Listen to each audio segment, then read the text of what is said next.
Hello viewers, a very good evening. Welcome to our Facebook live session. And today's our topic is alcohol dangerous to our liver and pancreas? And today for our discussion we have with us Dr. Naveen Polavarapu sir. He is a senior consultant gastroenterologist and transplant hepatologist at Apollo Hospitals, Jubilee Hills, Hyderabad. And sir has special interest in doing liver transplants, hepatobiliary, pancreatic diseases and advanced endoscopic procedures. So welcome to our live session, sir. Hello everyone. And so dear audience, if at all you have any doubts related to your liver and pancreas, and if you feel that your near and dear ones might get affected because of the alcohol consumption, and if you feel that the liver and pancreas might get affected, just leave your doubts in the comment section. We will answer them shortly. Sir, as the topic itself says, is alcohol dangerous to liver and pancreas? Please explain us that, sir. Yeah, so hello viewers. I know it is a very burning question about the alcohol. Is it dangerous? Does it affect? If I had to put the answer in one nutshell, yes, absolutely. Alcohol is dangerous to particularly organs like liver and pancreas. They get very badly damaged because of alcohol. And as you know, anything in excess is not good. Okay, so alcohol consumption in excess amount certainly causes damage to these two organs. But of course, there are other organs which also get affected with the alcohol, which we probably will discuss during our discussion today. But yes, it is dangerous, certainly if it is above the certain limits. So how dangerous is alcohol to our liver and pancreas? See, the damage that happens, let's divide it into two different sections. So let us talk about the liver-related damage that happens because of the alcohol, and then we'll discuss about the pancreas in a bit later. So if you talk about liver diseases that or liver problems that people come up with alcohol is, let's just again divide that into two or three different groups really. So one is alcohol toxicity itself. So people who are drinking excess or drinking as a binge drinking. So liver is a big chemical factory. So all the alcohol and other things that we actually take, they actually get metabolized or broken down or filtered through the liver. So liver takes a lot of hit whenever there is an excess amount of alcohol. Okay, so when we drink alcohol, the metabolism that happens in the liver, if that metabolism or the alcohol toxicity goes to a certain level where beyond it where liver cannot cope, then you start seeing damage to the liver. So it starts with having excess fat deposition in the liver and also inflammation that happens to the liver. And that inflammation over the number of months to years, it progresses, causing inflammation leading to scarring, and that scarring leads to the permanent damage to the liver, what we call a cirrhotic liver. So a soft spongy liver will become like a rock hard structure and loses all its functions, almost 500 to 600 different functions that liver does. You lose all those functions when you have the cirrhotic liver. So the alcohol, it does not give any immediate effects to the liver, but over the number of months to years, it causes significant persistent damage which leads to the irreversible changes where the liver will not come back to normal even if you stop alcohol. So it's very important that you understand this process, because till it actually reaches a stage of cirrhosis, people do not have any symptoms. It's like a silent killer, and you reach the stage of end stage liver disease, then only you start having symptoms. By then it is probably too late. So I think it's important to understand that you need to understand the consequences of the liver disease and make sure that you take in the adequate or recommended limits only. So then coming to the pancreas? Yeah, so again, pancreas can also get affected because of alcohol. We can divide the pancreas problems into two different arenas. One is called as acute pancreatitis, another is chronic pancreatitis. So acute is when something happens very suddenly, acutely, that liver gets, the pancreas gets damaged. So alcohol, one of the most common reasons why people get pancreatitis is alcohol, along with the gallstones. So in people who develop acute pancreatitis because of the alcohol, they get a lot of pain in the tummy, they start having vomiting, they stop passing motion or even gas to a certain extent. And when this acute pancreatitis happens, it's when the pancreatitis affects the other organs like kidneys and the lungs, then the risks of death or mortality goes up quite significantly. So if you have a severe pancreatitis because of alcohol, almost 1/3 to 1/4 of the population of the people with pancreatitis die. So it is quite life-threatening, dangerous situation if you do end up having acute pancreatitis because of the alcohol. The other condition is the chronic pancreatitis, where the damage happens gradually over the number of years. The pancreas, the other function of the pancreas is basically it produces the enzymes which help in digesting the food. So when your pancreas is affected, your enzymes are not going to get synthesized, and some of these enzymes sometimes they spill over out of the pancreas and causes localized damage to other structures. And also one of the other important functions of the pancreas is to release hormones like insulin. So when pancreas get affected, you end up having diabetes, and you also will end up having not absorbing the food or the digesting the food that you take. So therefore they start having loose motions, they will be losing weight, they'll be having all sorts of malabsorption type symptoms. Along with this, they can also have a lot of pain in the tummy. They have very poor quality of life because they're always being wriggling in the pain, which is not good for them. So they do suffer a lot with chronic pancreatitis. And again, once the chronic pancreatitis sets in, it is not a reversible condition, it is an irreversible condition. In other words, the damage has already happened, it will not come back to normal. And a lot of people end up having chronic pancreatitis without knowing it. And that is the reason why it's important. Again, I keep stressing this point again, I'm sure I will stress it again, that the alcohol effects on the body are a silent killer. Till the damage happens significantly, that major organs get affected, you will not have any symptoms, and by the time most of the people realize the damage significant has already happened. So again, I urge that please drink religiously. If you do have to drink, ideally no drinking is good, but if you have to drink religiously in the recommended limits only, so that you can safeguard your body. Thank you, sir. And sir, as you were just mentioning about the alcohol consumption religiously, that means that is there any limit that a person and an individual should consume in a week or something like that, so that they are in the safe zone? Yeah, a very good question. I'm sure a lot of people have this burning question to see what are the recommended limits. Now,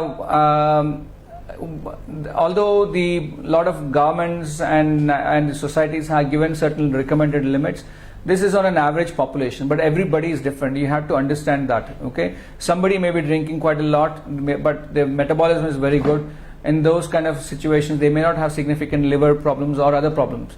Some people may be drinking even a very small amount, but they can have significant effects or damage to the body and to the liver. So everybody is different. You just have to understand, listen to your body, and see what is the thing that I can tolerate, what is the thing which I can't tolerate. Having said that, if you ask us to give a ballpark figure of how much is the recommended limits, so for that I'll just give a small example to you. I think it's also important to understand this example, because we count the alcohol in units. Okay, so and it depends on the percentage of the alcohol in that particular alcohol. Say for example, you take wine. Wine generally has 12% alcohol. Okay, so 1 liter of wine has got 12 units of alcohol.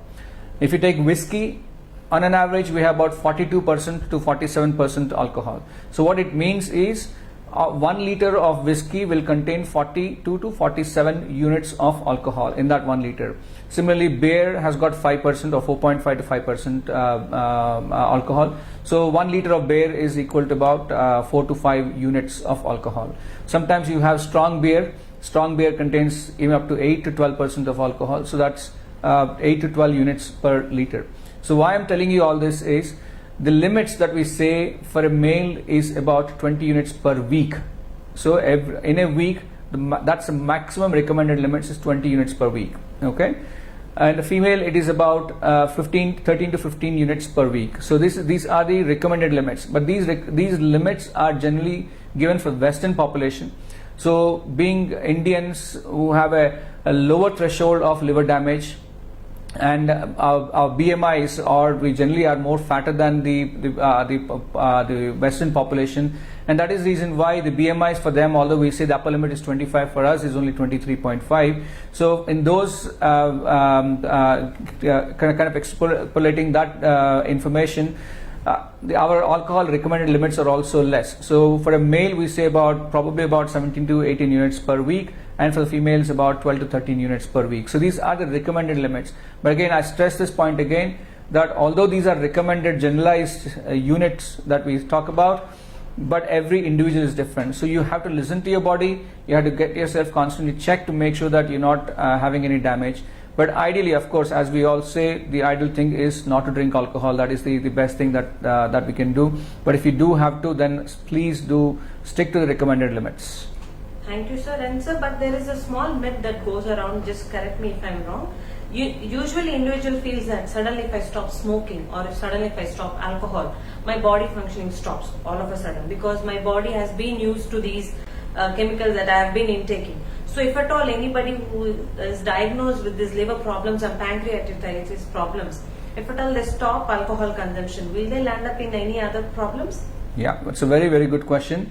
So obviously, people watching this video, if they are alarmed, they'll stop alcohol and they'll have questions how to actually stop it. That's a very good question. See, people are drinking day in and out. When you abruptly stop the alcohol, they can have withdrawal symptoms. When I say withdrawal symptoms, they can get very twitchy, shaky hands, sweaty, tachycardic, heart rate going up, and stuff like that. And some people may even have fits or seizures. If you abruptly stop alcohol, in the patient who has been drinking alcohol day in and out, I'm talking about being properly addicted to alcohol. For those kind of people, if you abruptly stop alcohol, you may have withdrawal symptoms. So we always recommend that if you are such a person who is significantly addicted, so there are certain criteria that we use, what we call a cage phenomenon. So in other words, what it says is, if you start your day by craving for alcohol, that means you are deeply addicted to alcohol. So those kind of people, if you suddenly stop the alcohol, they can have withdrawal symptoms. So I would recommend you seeing a doctor for this, to help you with the withdrawal. There are medications which will certainly help you with withdrawal, so that we can monitor you so that you don't end up in having these kind of cravings or other significant medical problems.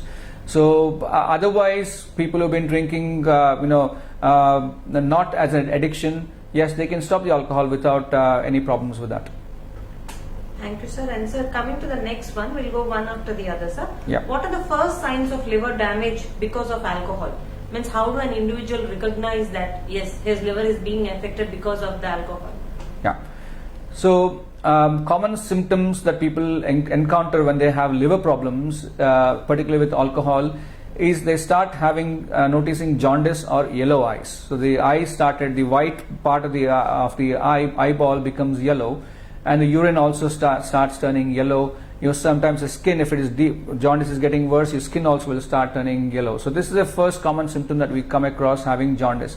But some people can also end up having weakness, tiredness, fatigue, quite significant fatigue, that they always want to constantly sleep. That is also a symptom of liver damage that is happening, significant damage, I should say. Some people end up having swelling of the legs, swelling of the tummy, and if it is severe enough to an extent that liver is significantly damaged, what we say is cirrhotic liver, as I was saying earlier, those people can also come up with blood vomits or passing black stools. Those are also the common problems they can encounter with. So I think jaundice, weakness, tiredness, fatigue, I think these are the early symptoms that we generally encounter. If you start having tummy swelling and blood vomit, getting more and more drowsy, that's more severe symptoms. People are headed already towards cirrhotic and then having problems. So these are important things that we need to look for, people who have symptoms because of liver problems from the alcohol. Yes, sir. Then coming to the pancreas. Yeah. So what are the first signs of pancreas damage because of alcohol? True. So people with pancreatitis, they have a severe pain in the tummy, particularly upper part of the tummy. Sometimes it goes to the back also, but they have severe pain in the tummy. They constantly continue to vomit. They can't take anything orally. They can't even pass stools, or sometimes they can't even pass gas through the back passage. So these are the symptoms that we see when the pancreas gets very badly affected, what we call pancreatitis, acute pancreatitis. Along with this, if they develop long-standing pancreas problems because of alcohol, they will be losing weight, they will be having oily stools, and all sorts of malabsorption related problems like hair loss, muscle loss, fatigability. So all these things that's what we see in people who have chronic pancreatitis. So sir, because commonly people pay more attention towards the liver but not towards the pancreas, because I think that organ is not much talked very about. much. Yeah, Yes. absolutely. And even we don't even discuss about the pancreas problems because many people don't try to identify that. So as you just mentioned the signs and symptoms, I hope our viewers get start noticing if at all they find any changes. And so sir, when coming to alcoholic consumption, apart from our liver and pancreas, does this alcohol play a major role in even affecting other body parts? Because ultimately the functioning also involves in that. Yeah, true. Yeah, so absolutely. So let's just about the pancreas. I just want to highlight a couple of other points related to pancreas. See, the pancreas is a very small organ. Okay, it probably weighs about 80 grams. Okay, compared to liver, which weighs about 1.5 kilograms. So pancreas is a very small organ. But having said that, it can cause havoc. It can cause significant damage to an extent that people can die because of pancreatitis. Okay, so when they get pancreatitis, 1/3, so 1 out of 3 people who develop pancreatitis die. They don't survive because the toxins that are released from the pancreas. So when these enzymes, if they stay in the pancreas pipe, they are fine. They don't cause any damage. But when the inflammation happens to the pancreas, these enzymes spill over and cause damage to the pancreas to an extent that you can the analogy that I give to my patients is, it's like pouring acid into your tummy. Your whole body or your tummy gets burnt out, inflamed, very badly inflamed because of pancreatitis. And that is the reason why people get this severe pain and vomiting and stuff. Along with this, these toxins, they spread through the blood and cause damage to the whole of the body. So particularly the organs like the lungs and the kidneys get affected very badly. And most of these patients with pancreatitis, we end up managing them in the ICU setting only because they're so sick patients. And as I said, 1/3 of them do die because of pancreatitis. Out of 100 people who get pancreatitis, 30 of them die because they don't, because of severe pancreatitis. So please do not take pancreatitis as a light thing. It's very commonly seen. I would say probably 20% of the hospital admissions that we see in the gastro department and the liver department is because of pancreatitis. So it is not that uncommon. We see patients, every day we certainly have a patient with pancreatitis in our hospital. So it is not something that you can take it lightly. So make sure that you protect yourself, drink religiously so that the pancreas is also saved along with the liver. Now coming to the other organs which can get affected because of the alcohol. See, alcohol is a substance which affects every cell of the body. Like smoking, we know that smoking affects every cell of the body. Alcohol also causes damage to every organ of the body. Of course, liver and pancreas are the organs which take the major brunt of it, but other organs like even kidneys can get affected, your absorption gets affected, your intestines get affected, your nervous system gets affected. People end up having tingling and numbness in the fingers, hands. They can have what we call peripheral neuropathy. They can have permanent nerve damage that can happen. It can affect the heart also. The heart becomes very, instead of having, heart is a big pump, isn't it? So the heart loses its functioning of pumping, and it becomes like a big sack of blood in it which can't pump. So what we call a alcohol-induced dilated cardiomyopathy. So because of these, the heart structure stops functioning, the brain gets affected, your kidneys get affected, your nervous system gets affected. So you can name any cell or any organ of the body, all the organs get affected because of the alcohol. And these damages that what I'm talking about are permanent damages. Not uncommonly that we see. In fact, very, very commonly we see people having, come with road traffic accidents, or because of a fall from alcohol. They end up hitting their head, and then they can have major bleeds in the brain, and they die because it's bleeding. So there are so many complications or so many organs which get affected because of the alcohol, not necessarily only the liver and pancreas. So you have to keep all these things into the consideration. Saying that my liver is fine, pancreas is fine, that means I'm actually fine, I can drink alcohol. No, every cell of the body can get affected because of the alcohol. Thank you so much, sir. And sir, nowadays, which is commonly heard everywhere around, is alcoholic liver cirrhosis, which is on the rise in Indian population seeing most of the patients getting affected because of this disease, and they're not identifying it in the right time. They're coming in the later stages, and at that time the treatment becomes difficult. So please educate us a bit about alcoholic liver cirrhosis. Yeah. See, I keep saying this every time in my talks that liver is a silent killer. I don't have any hesitation in saying it again and again, because liver is such an important organ, and it copes to a certain extent, to a maximum extent, and then when it gives away very badly, that it doesn't give any time for any of us to support it. So that is the reason why we call liver as a silent killer, because till it reaches the stage of cirrhosis or permanent damage to the liver, it does not give any symptoms whatsoever. You'll be lucky if you have symptoms before you develop cirrhosis, but most of the times people end up having cirrhosis. And the sad part is we are getting more westernized. Let's be frank with us. The alcohol consumption in India has gone up quite significantly. We're seeing a lot of patients with alcohol-related problems. And not only that, along with the alcohol, with the diet and the fat content diet that we're having these days is increasing the risk of the damage that happens as a combination of alcohol and the snacks or the things that people take with the alcohol. As a result of which, we're seeing both the alcohol and the non-alcoholic fatty liver disease. Both are actually causing major damage to the liver.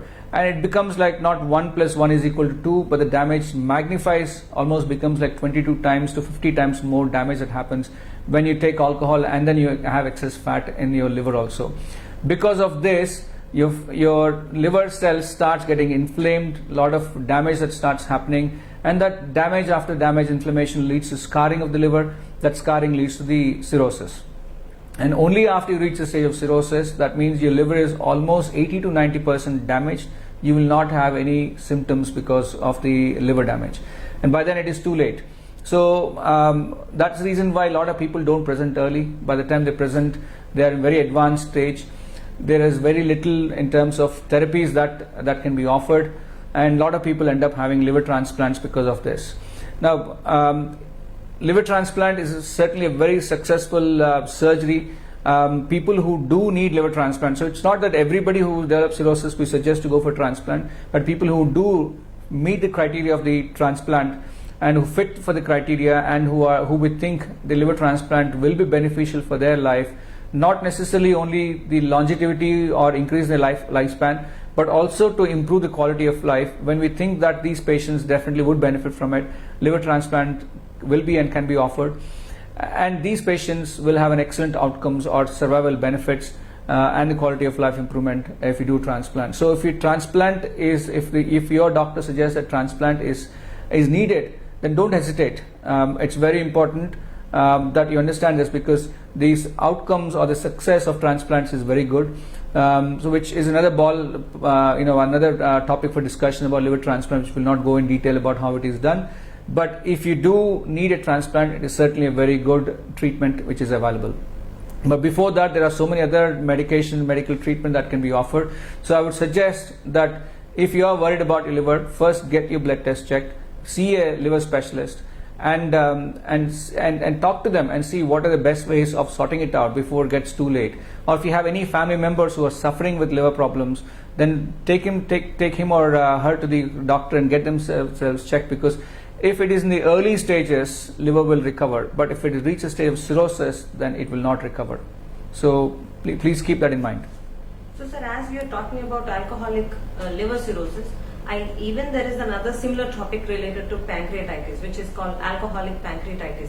Even is this also the same deadly as liver cirrhosis? Yeah, so as I said in the earlier part of the talk, there are two types, the acute pancreatitis and the chronic pancreatitis. So acute pancreatitis, when it happens, the pancreatitis, see anywhere itis means inflammation, as you know, or the swelling or damage to that part. So because it's affecting pancreas, we call it as pancreatitis. And because it's happening suddenly, we call it as acute. If the damage happens chronically or a long-standing, we call it as a chronic pancreatitis. Now, acute pancreatitis, as I said, the important thing is that it is a life-threatening thing. A lot of people die when they get acute pancreatitis. So most of the patients present with pain, so they do end up coming to the hospital, but their course in the hospital can be quite stormy. Most of people will be managed in the ICU to start with. So and the other group is chronic pancreatitis. Chronic pancreatitis will continue to have damage to the pancreas. Your pancreatic tissue doesn't work, so therefore you'll end up having diabetes. You don't produce enough enzymes, so you don't have the absorption properly, so they get malabsorption type problems. Along with this, you will also continue to have pain and poor quality of life because of the constant inflammation that happens. Sometimes these enzymes spill outside the pancreas and can cause collections, which can cause blockage or obstruction to the major organs in the tummy, like the intestines, stomach, and also the bile pipe and the liver. So they end up having problems because of that. So if you do think that you have problems with pancreas, again, please consult your gastroenterologist, so that they can analyze, assess, and see how much damage has happened and how to prevent further damage to your pancreas. Sir, similar to liver transplant, is there anything called as pancreas transplant? Can that be done? Yeah, good. So pancreas transplant is there, but not commonly done. It's very rarely done, to be honest. And generally we do these pancreatic transplants for people who are having very bad diabetes control, not necessarily for alcohol, but people who have very bad diabetic control. So we remove the pancreas, and the transplant that we do, we actually put that small pancreatic tissue in the body. And generally we keep it in the abdomen, but sometimes we keep it in different parts of the body also, so that synthesizes the insulin. Now, pancreas transplant is done very, very rarely, and it's generally, the indication for this is not because the pancreas is very badly damaged. That's why we do it. Those are done for reasons like people who have very badly controlled diabetes despite taking insulins and all these things. For those patients, pancreatic transplants can be suggested. So because of alcohol, the damage that has happened to the liver and pancreas, even after treatments and all, can there be any recurrence of that damage which has happened earlier, come again and land up in any serious trouble? Yeah, true. So if, as I said earlier, once you reach a stage of cirrhosis, it is an irreversible stage. Okay, so it won't come back to normal.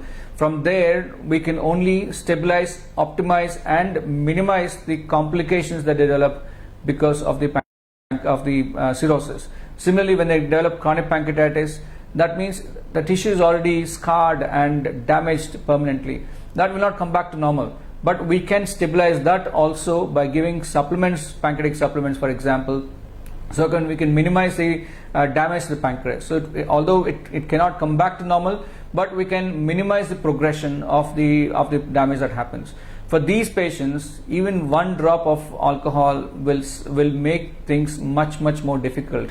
It's like pouring oil into fire. All the inflammation magnifies significantly and damages the organs even further, and that's how people die. When they drink alcohol, when we say that he's got cirrhosis and when we say that he's got pancreatitis, if they continue to drink, and that's how people end up having complications and they die because of all the complications they develop.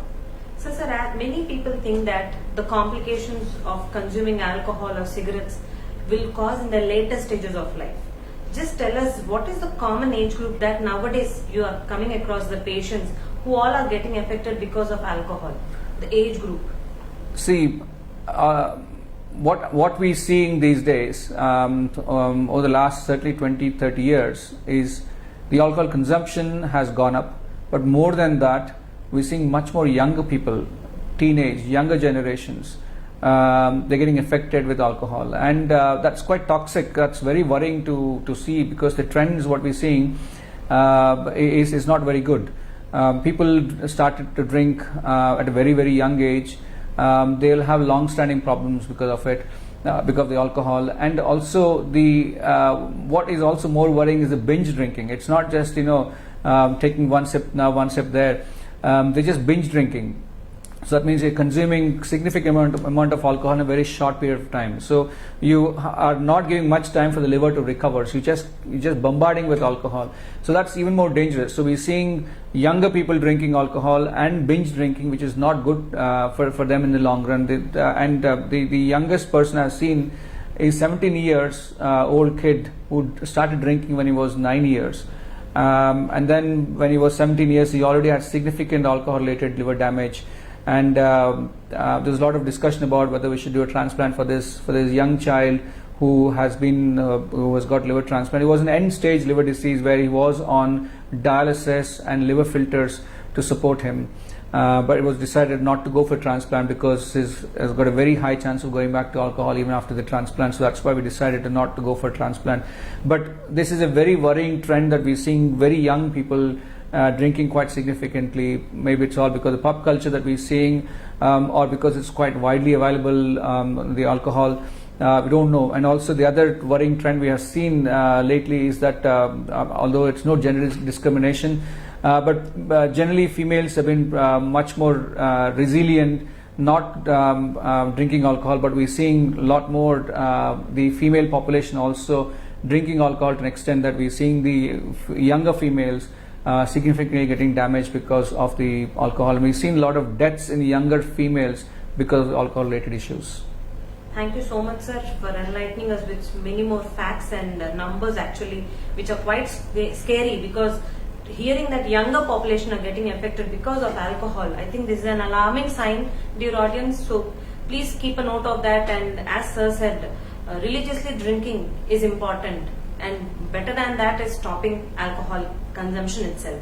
But if at all you're planning to stop alcohol consumption, please do consult your doctor or physician, whoever it is, and as per their guidance itself, how do you say that, sir? At a slow progression rate, you need to stop consumption. Yeah, absolutely. Well, not saying to abruptly cut the alcohol. What we're saying is there are medications which will help you in supporting so that you don't get any withdrawal symptoms or have any complications. Okay, so don't hesitate. Consult your doctor. There are a lot of people who suffer with alcohol problems.